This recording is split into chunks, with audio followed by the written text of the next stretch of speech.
निम्न बिंदु के आधार पर मैं अपनी आपत्ति प्रस्तुत कर रहा हूँ। वायु प्रदूषण और स्वास्थ्य पर सीधा खतरा। खनन से उत्पन्न धूलकण PM 2.5 और PM 10 वातावरण में मिलकर हवा को विषाक्त करेंगे।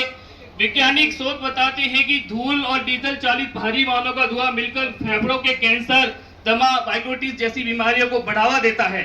बच्चे, गर्भवती महिला और बुजुर्ग इस प्रदूषण से सबसे ज्यादा प्रभावित होंगे। जल स्रोतों और भूजल स्तर पर खतरा। खनन के दौरान भारी मात्रा में पानी की खपत होगी, जिससे पहले से ही जल संकट झेल रहे क्षेत्र का भूजल स्तर और नीचे चला जाएगा। खदान से निकलने वाले अवशिष्ट और रसायन आसपास के कुओं, बावड़ियों और नालों को प्रदूषित करेंगे। ये सीधे तौर पर किसानों की सिंचाई व्यवस्था और गांवों की पेयजल आपूर्ति पर प्रहार करेंगे। कृषि और खाद्य सुरक्षा पर दुष्प्रभाव। उड़ती धूल फसलों की पत्तियां पर जमकर प्रकाश संश्लेषण को बाधित करेगी, जिससे उत्पादन घटेगा, खेत बंजर हो जाएंगे और लंबे समय में स्थानीय किसान पूरी तरह कर्ज और पलायन की स्थिति में पहुंच जाएंगे। इसका सीधा असर क्षेत्रीय खाद्य सुरक्षा पर पड़ेगा, जो संविधान के अनुच्छेद 47 के तहत सरकार की जिम्मेदारी है कि उनकी रक्षा करें। वनस्पति, वन्यजीव और विविधता पर संकट। यह क्षेत्र प्राकृतिक वन्यजीव गलियारों का हिस्सा है। खनन से तेंदुए, सियार, लोमड़ी, खरगोश और दर्जनों पक्षी का आवास नष्ट हो जाएगा। राजस्थान राज्य जैव विविधता बोर्ड की रिपोर्ट के अनुसार सिरोही आबू क्षेत्र संवेदनशील जैव विविधता क्षेत्र है। पेड़ों की कटाई और विस्फोटक में मिट्टी की ऊपरी परत नष्ट होकर पुनर्विकास असंभव हो जाएगा। सामाजिक और सांस्कृतिक विरासत पर असर। प्रस्तावित खनन क्षेत्र में कहीं ऐतिहासिक और धार्मिक महत्व की पहाड़ी मौजूद है। यह केवल चट्टाने नहीं बल्कि स्थानीय संस्कृति, आस्था और परंपरा की धरोहर है। खनन से इनका विनाश सांस्कृतिक नरसंहार के समान होगा। आदिवासी समाज और आजीविका पर संकट। पिंडवाड़ा तहसील को TSP ट्राइबल सब प्लान क्षेत्र घोषित कर रखा है, जहां अधिकांश जनसंख्या आदिवासी है, गरीब किसान परिवारों की है। उनकी आजीविका का मुख्य साधन कृषि और पशुपालन है, जो खनन से बर्बाद हो जाएगा। आदिवासी समाज के संवैधानिक अधिकारों और पेशा कानून 1996 की भावना का सीधा उल्लंघन है। पर्यावरणीय कानून और संवैधानिक प्रावधानों का उल्लंघन।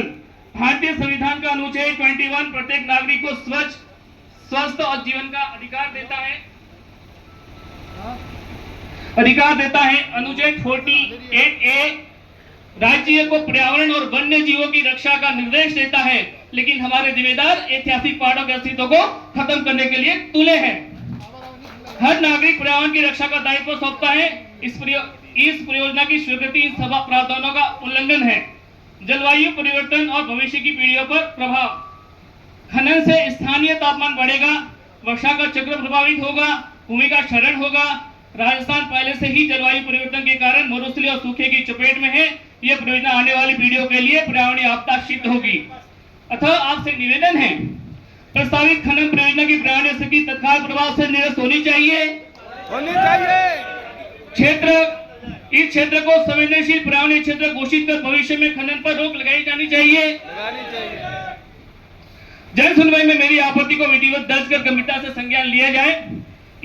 यदि इस परियोजना की स्वीकृति दी जाती है, लाखों पेड़ पौधे और प्राकृतिक धरोहर नष्ट हो जाएंगे। आदिवासी समाज और किसान परिवार का जीवन उजड़ जाएगा। जल, जंगल और जमीन पर संकट आ जाएगा। जनता में आक्रोश है, उग्र आंदोलन की स्थिति भी उत्पन्न हो सकती है।